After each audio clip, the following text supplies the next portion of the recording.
बेटी की सतरंगी शादी। मालिक, बहुत रात हो गई है। अभी तक मनीषा बिटिया दफ्तर से घर नहीं आई। अरे डोंट वरी रामू, आ जाएगी। समझदार और पढ़ी लिखी लड़की है, ऊपर से अपने फौजी बाप की तरफ बहादुर भी है। तुम जाकर खाना लगाओ रामू, वो आती ही होगी। जी मालिक। मनीषा मनोहर की इकलौती बेटी थी।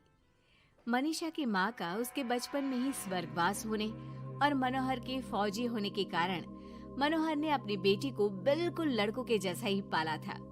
उस दिन देर रात को मनीषा का इंतजार करते हुए मनोहर और उसका नौकर रामू बात कर ही रहे थे कि मनीषा अपनी कार में ऑफिस से घर आती है।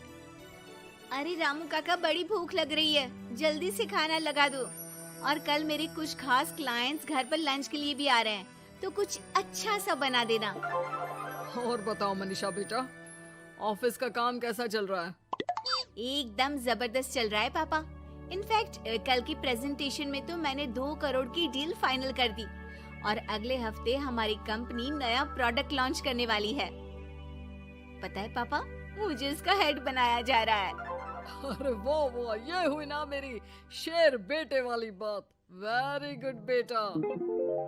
रामू उस घर में पिछले 28 साल से नौकरी कर रहा था, तो वो घर के सदस्य जैसा ही था। रामू मनीषा को चिढ़ाते हुए कहता है, मनीषा बिटिया, आप कल बाजार से थोड़ी सब्जियां लेकर आओगी? कल तो आपके दफ्तर की छुट्टी भी है। काका, मैं आपको अपना मोबाइल दे देती हूँ, आप ऑनलाइन सब्जियाँ मंगवा लेना, मैं पेमेंट कर दूंगी। वो क्या है कि मुझे घर के कामों से थोड़ी एलर्जी है। ठीक है बिटिया। 2 हफ्ते बाद मनोहर को उसके दोस्त किशन का फोन आता है। अरे मनोहर, हमारी मनीषा बेटी के लिए एक बहुत अच्छा रिश्ता आया है। लड़का इंजीनियर है दुबई में। तू कहे तो बात आगे बढ़ाऊं? हाँ, रिश्ते की बात तो आगे बढ़ा ही सकते हैं, लेकिन लड़के वालों की कुछ शर्तें भी तो होंगी ना, मतबला, लेन देन वगैरह। अरे यार, लेन देन जैसी तो कोई शर्त नहीं है उनकी। बस लड़की पढ़ी लिखी और घरेलू होनी चाहिए, जो कि यहाँ इंडिया में अपने सास ससुर की सेवा करे और घर संभाल सके। अरे यार किशन, तू तो मनीषा को जानता ही है। पढ़ी लिखी और जिम्मेदार तो है वो, लेकिन घर के नहीं बाहर के कामों में मुझे नहीं लगता कि वो मानेगी। लेकिन फिर भी मैं उसे पूछ के बताता हूँ तुझे। मनोहर अपनी बेटी से उसके लिए आए रिश्ते की बात करता है और उसे लड़के वालों की शर्त के बारे में भी बताता है, जिस पर मनीषा कहती है, पापा आप तो जानते हैं ना कि मुझे घर के कामों में कोई इंटरेस्ट नहीं है और आपने मुझे पढ़ा लिखा के अपने पैरों पे खड़ा होना सिखाया। क्या इस दिन के लिए कि एक दिन मैं शादी करके किसी का घर संभालूं? ना, मुझे नहीं करनी शादी वादी, आप मना कर दो उन्हें। इतना कहकर मनीषा घर से बाहर चली जाती है। रास्ते में उसे उसकी फ्रेंड का फोन आता है, जो उसे बाकी फ्रेंड्स के साथ एक रेस्टोरेंट में बुलाती है। मनीषा जाना तो नहीं चाहती थी, लेकिन उस रिश्ते की बात से हुए खराब मूड को बदलने के लिए वो चली जाती है। मनीषा और उसके दोस्त एक टेबल पर बैठे होते हैं कि उसकी नजर उसी रेस्टोरेंट में गिटार बजा रहे एक लड़के पर पड़ती है, जो मनीषा की फेवरेट धुन बजा रहा होता है। मनीषा झट से सारी बातें भूलकर उस गिटार की धुन में खो जाती है। थोड़ी देर बाद सब उस लड़के की परफॉर्मेंस पर तालियां बजाते हैं, तो मनीषा भी स्माइल करके तालियां बजाने लगती है। उसी शाम जब मनीषा घर जा रही होती है, तो उसे वही लड़का दिखता है जो रेस्टोरेंट में गिटार बजा रहा था। वो अपनी गाड़ी रोक कर उससे पूछती है कि हाय, तुम वही हो ना जो थोड़ी देर पहले रेस्टोरेंट में गिटार बजा रहे थे? I am so impressed with your talent. Actually वो मेरी फेवरेट धुन थी। जी थैंक यू। ये मेरा शौक भी है और इससे मेरी थोड़ी बहुत गुजारे लायक कमाई भी हो जाती है। अच्छा, और क्या करते हो? जी मैं कॉफी बहुत अच्छी बनाता हूँ, और कॉफी के अलावा भी बहुत कुछ। एक्चुअली मुझे खाना बनाने का बहुत शौक है और खाली समय में या तो मैं गिटार बजाता हूँ या फिर कुकिंग करता हूँ।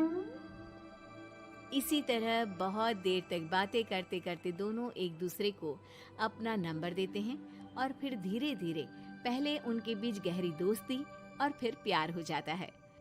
फिर एक समय आता है जब दोनों शादी करने का फैसला करते हैं। मनीषा अपने पापा को गौतम के बारे में सब बताती है। मनोहर को गौतम बहुत अच्छा तो नहीं लगता, लेकिन अपनी इकलौती बेटी की खुशी के लिए वो हाँ कह देते हैं। दोनों की शादी हो जाती है और एक दिन अरे गौतम बेटा, क्या बात है, बहू रानी तो आते ही दफ्तर जाने लगी। सुबह जाती है, देर रात को आती है, और तू घर पे रहता है, तो घर भी तुझे ही तो संभालना पड़ता होगा ना अभी। जी आंटी जी, वो मेरा काम कुछ कम ही चल रहा है और घर चलाने के लिए किसी को तो दफ्तर जाना ही पड़ेगा ना, तो मनीषा ही चली जाती है और मैं घर पे रहकर सारा दिन करूँगा क्या, तो घर ही संभाल लेता हूँ। हाँ बेटा, कह तो तू सही रहा है, लेकिन समाज को क्या कहेगा? समाज के भी कुछ नियम कायदे होते हैं, लेकिन यहाँ तो उल्टी ही गंगा बह रही है। अच्छा, मैं तो चलती हूँ बेटा। रात को मनीषा घर आती है तो गौतम उसे कहता है कि सुनो, आज हरलीन आंटी आई थी, कह रही थी कि आसपास के लोग बातें बनाने लगे हैं कि तुम मर्दों की तरह काम पे जाती हो और मैं औरतों की तरह घर संभाल रहा हूँ। हाँ, पर तुम तो जानती ही हो ना कि मैं शादी से पहले से जॉब कर रही हूँ, तो फिर अब अचानक से मैं खुद को कैसे बदलूं? एक काम करते हैं, तुम कुछ महीनों के लिए घर से ही ऑनलाइन सारा काम कर लो और हो सके तो घर के काम ट्राई भी कर लो, और मैं बाहर जाकर अपने लिए पक्की नौकरी ढूंढता हूँ। मनीषा मान जाती है और फिर शुरू होती है उनकी नई दिनचर्या। ये लो गौतम, तुम्हारा नाश्ता, चाय और टोस्ट। ये टोस्ट है या किसी नक्शे का काला प्रिंट आउट?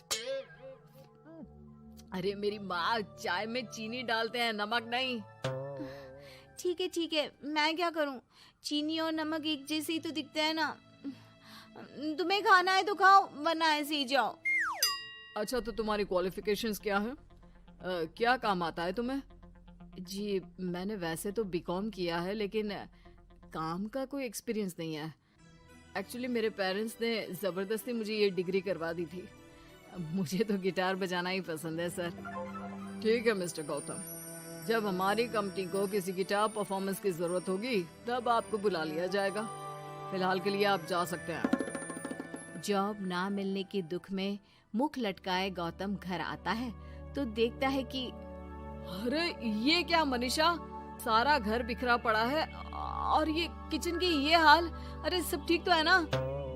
सब ठीक है गौतम, बस मुझे भूख लगी थी तो सोचा कुछ बना के खा लूं, लेकिन मुझे कोई सामान मिल ही नहीं रहा था और फिर पता चला कि गैस भी खत्म हो गई है और मुझे सिलेंडर बदलना नहीं आता।